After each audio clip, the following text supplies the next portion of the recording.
কি 20 টাকার মাংস নিতে আসছো? 20 টাকার মাংস হয়?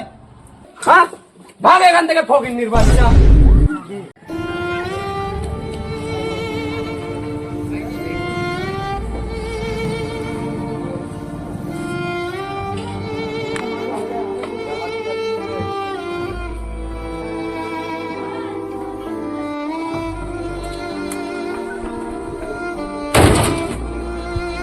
বাবা সবার বাড়িতে কুরবানির মাংস বাবা আমাদের বাড়িতে মাংস না পোলট্রি কিনে দাও, পোলট্রির মাংস খাবো।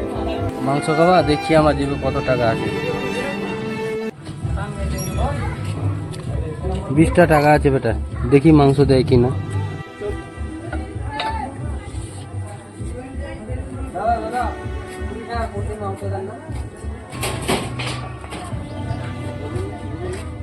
বাবা বাড়িতে তো খসিরও মাংস আছে, গরুরও মাংস আছে, মাছও আছে, আমি তো ওগুলো খাইনি। আমাকে পোলট্রির মাংস নিয়ে যাও। বেটা তাহলে মুরগির মাংস হয়? হ্যাঁ। ঠিক আছে, চল তোকে আজকে মুরগির মাংস খিলাবো। কি 20 টাকার মাংস নিতে আসছো? 20 টাকার মাংস হয়? হ্যাঁ, ভাগ এখান থেকে ফকিন্নির বাচ্চা। কি হলো? কি হলো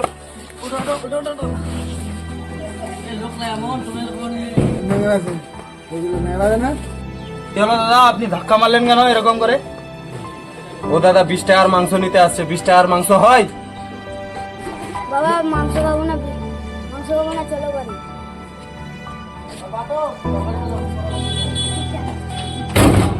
দাদা তুমি এরকম খারাপ আচরণ কেন করলে একটা গরিব মানুষের সাথে?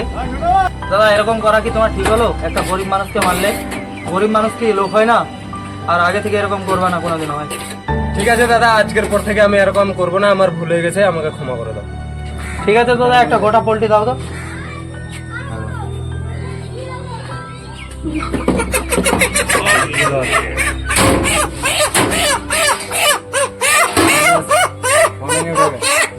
ঠিক আছে, অনলাইন পেমেন্ট করে দিচ্ছি। হয়ে গেছে।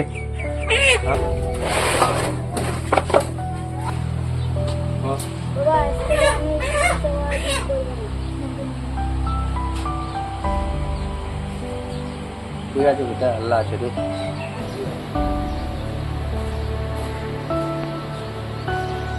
দাদা দাদা আমি অনেক দুঃখিত, আপনার সাথে পোল্ট্রিওয়ালাটা অনেক খারাপ ব্যবহার করছে। কি করবো দাদা, আমাদের গরিবের সাথে এরকমই হয়, আমাদের অভ্যাস হয়ে গেছে এরকম হওয়ার। ঠিক আছে, আমাদের তরফ থেকে এই যে নাও, তোমাদের জন্য একটা খাও ভালো করে, কুরবানি বানাও ভালো করে, সবাই হ্যাপি থাকো তাহলে। ঠিক আছে দাদা, তাহলে আসছি। আসসালামু আলাইকুম।